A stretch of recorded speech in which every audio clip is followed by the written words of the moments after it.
On aime tous passer du temps avec notre chien. En fait, on veut passer 100% de notre temps avec lui. Mais est-ce que c'est vraiment bon pour lui de passer tout notre temps avec lui? Pas nécessairement. Dans la vidéo, tu vas découvrir pourquoi passer trop de temps avec ton chien peut être néfaste pour lui à court et moyen terme.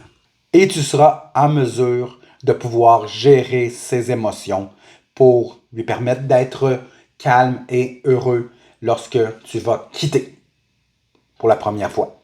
Je m'appelle Sébastien Beaupré, je suis intervenant en comportement canin. Savais-tu que gérer les émotions de ton chien peut rendre l'éducation beaucoup plus facile et efficace? Rendre les chiens heureux, c'est ma passion, c'est pourquoi je veux t'aider à bien gérer les émotions de ton chien et ainsi rendre ton chien beaucoup plus calme et retrouver la paix d'esprit. Je vais commencer par te parler de l'augmentation des cas d'anxiété de séparation durant la COVID.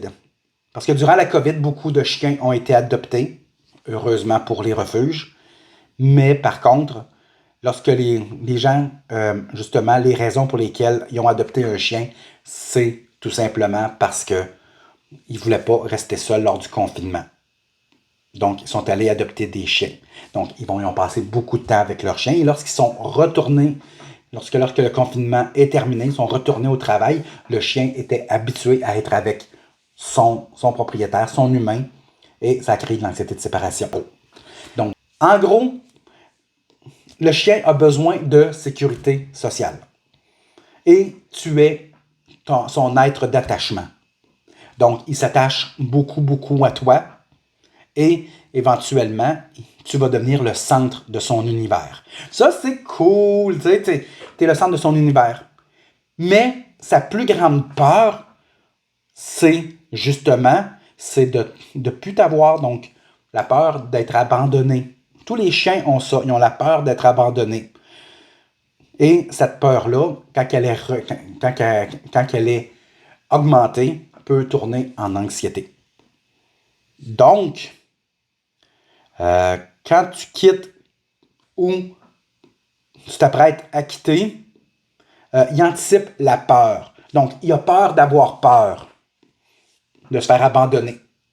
Donc, ce qu'il va faire, c'est qu'il va se mettre à pleurer de peur. Il va probablement essayer de fuir l'endroit où il est confiné pour essayer d'aller te rejoindre. C'est ça, de l'anxiété de séparation. Comment on peut faire pour prévenir ça? C'est tout simple. On l'habitue à être seul, même lorsqu'on est à la maison à 100%. Que tu sois travailleur autonome ou que tu sois une mère au foyer, habitue-le à ton absence. C'est simple. Comment on fait ça? C'est tout simplement en créant une routine de départ. Donc, tu fais semblant de partir. Tu commences par partir 5 secondes ou 5 minutes, mais tu fais le protocole de tout ce que tu fais quand tu quittes. Donc, prendre tes clés, mettre le chien. Comme ça, le chien va associer, OK, quand elle prend ses clés, c'est parce qu'elle s'en va. Ça, c'est la première étape. Deuxième étape, c'est qu'il faut que, quand tu t'en vas, que ce soit agréable pour ton chien. C'est tout simplement soit en lui donnant des gâteries, en lui disant des mots gentils quand on quitte, et ce qu'on appelle aussi le protocole de joie. Le protocole de joie, c'est exagérer sa joie. Tu peux lui dire, par exemple, oh, papa s'en va! Waouh, c'est donc belle fun, papa s'en va! Tu lui donnes une gâterie et tu quittes pendant 5 minutes.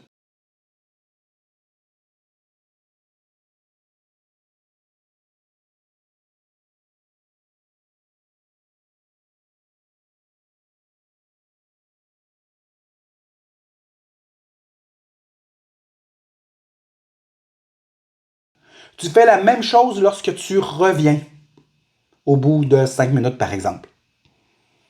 Donc, tu rentres dans la pièce où il est confiné et tu lui dis « Wow, c'est donc belle fun, je suis revenu! » Donc, on crée une bonne association quand on part et on crée une bonne association quand on revient. Donc, c'est très important pour le chien, puisque le chien va se dire « Ah, OK, c'est le fun quand elle part, c'est le fun quand elle revient. » Entre les deux, il reste une étape à faire. Il faut qu'il se trouve une job.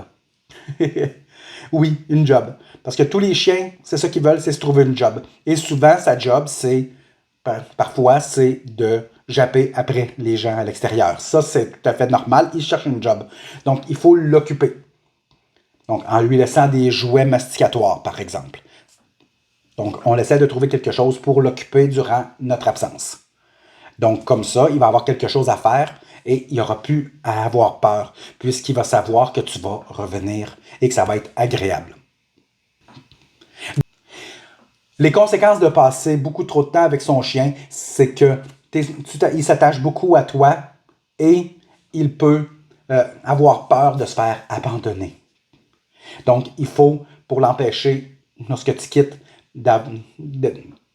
d'hurler sa vie parce qu'il a peur de se faire abandonner, il pense que tu ne reviendras plus jamais, tu lui crées une routine de départ et de, une routine de retour, même si tu es à la maison. C'est très important. Donc, je te remercie d'avoir écouté cette vidéo jusqu'au bout. J'espère que ça t'a aidé. Et si tu as vraiment aimé, clique sur j'aime, laisse-moi un commentaire, partage la vidéo, abonne-toi à ma chaîne YouTube où il y a beaucoup de conseils sur l'anxiété et le stress. Ou aussi aller sur ma page Facebook ou sur mon groupe qui s'appelle le Club des Nobles Canins, dans lequel on s'entraide. Il va y avoir des études de cas à chaque semaine. Donc, tu vas pouvoir poser une seule question sur le cas de ton chien par semaine. Aussi, j'ai un guide complètement gratuit pour toi qui s'intitule Comment modifier le comportement de ton chien en 10 minutes par jour. Si tu veux l'obtenir, le lien est dans la description de la vidéo. Je t'invite à cliquer dessus et à venir me rejoindre dans mon monde. Donc, sur ce, je te souhaite de passer du bon temps avec ton chien et on se revoit. Et surtout, stresse pas,